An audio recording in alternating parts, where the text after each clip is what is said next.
Hozir men ko'pincha aytamanda, misol uchun mana Vodiyda, Farg'onada bor yaxshi, Qo'qonda bor, mana bu yoq Samarqandda bor, Xorazmda bor yaxshi tipografist akalarimiz. Ular qo'yayotgan narsani Toshkentda ba'zilari yo'q.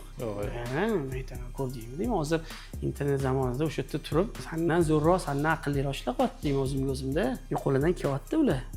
Borsangiz Toshkentdan qolishmaydi, rostdan aytaman. Ursuradiki, shu Xorazmda bor, Samarqandda bor, Vodiyda bor yaxshi bir ikkita, 3ta даже tipografiyalar. Shuning uchun global dunyoda bu. U yerda ob'yomi ham bor-da, shu yarasha xohlagan masalan viloyatidan, Toshkentdan kelsangiz zakas olib qo'ya oladi sizdan. Chunki furasi ham o'ziniki bor-da, qizlar yetkazib beradi. Viloyatda ham ishlab chiqarish ko'proq. Viloyatda ham ishlab chiqarish ko'proq. To'g'ri. Ham Toshkentdagi zakazlarni ham olib qo'ya oladi. Rostdan aytib aql yetadi. Производственный bazasi bor. Ishchilari ham o'tda sal o'ylayman, quloq soladiganroqmi deb bilaman-da.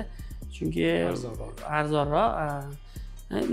Mayli narxi bir xil bo'lgan taqdirda ham o'sha hayot qadrini biladi-da, chunki yo o'tdan ketsa yo Toshkentga kelish kerak yoki Rossiyaga ketish kerak. U shunday oldida-ku, to'g'rimi? Toshkentdan zo'r sharoitlar demoqchiman-da.